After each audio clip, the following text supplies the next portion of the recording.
రాష్ట్రంలో కూటమి ప్రభుత్వం అధికారంలోకి వచ్చిన తర్వాత తెలుగుదేశం పార్టీ ప్రతిష్టాత్మకంగా చేపట్టిన సుపరిపాలనకు తొలి అడుగు కార్యక్రమం 75వ వార్డులో విజయవంతంగా చేపట్టిన సందర్భంగా సీతానగరం గ్రామంలో 75వ వార్డు నాయకులు అనుభోజు సత్యబాబు అనే క్యాన్సర్ పేషెంట్ కి 6 నెలలకు సరిపడా నిత్యావసర వస్తువులు 10,000 రూపాయల నగదును గాజువాక ఎమ్మెల్యే పల్లా శ్రీనివాసరావు చేతుల మీదుగా అందజేశారు.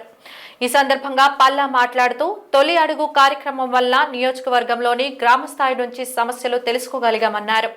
వాటిని త్వరలోనే పరిష్కారం చేస్తామని హామీ ఇచ్చారు. అలాగే ఈ రోజు 75వ వార్డు నాయకులు చేసిన సేవా కార్యక్రమం చాలా ఆదర్శనీయమని కితాబు ఇచ్చారు. ఆయనకు వైద్యం నిమిత్తం అయ్యే ఖర్చుల్లో సీఎం రిలీఫ్ రూపంలో త్వరలోనే అందజేస్తామని హామీ ఇచ్చారు. కార్యక్రమంలో విశాఖ జిల్లా తెలుగు యువత ప్రధాన కార్యదర్శి మొల్లి పెంటిరాజు, 75వ వార్డు అధ్యక్షుడు నమ్మి అప్పారావు, ప్రధాన కార్యదర్శి ములకలపల్లి పెంటయ్య తదితరులు పాల్గొన్నారు. 75వ వార్డులో క్యాన్సర్తో బాధపడుతున్నటువంటి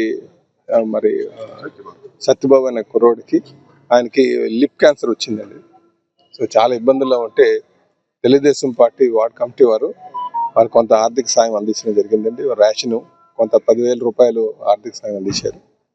దీంట్లో ఎవరైతే కష్టంలో ఉన్నారో వారికి కొంత సహాయం చేయాల్సినటువంటి సామాజిక బాధ్యత అందరూ తీసుకోవాల్సిన అవసరం ఉంది. ఈరోజు నాయకులు తీసుకోవడం చాలా సంతోషంగా ఉంది తెలియజేస్తూ, ఇదే కాకుండా వారికి కావాల్సిన ట్రీట్మెంట్కి సంబంధించి ముఖ్యమంత్రి గారి సహాయం నుంచి కూడా తీసుకొస్తామని చెప్పి వారికి ఇన్సూరెన్స్ కూడా ఇవ్వడం జరిగిందని చెప్పి తెలియజేస్తాను.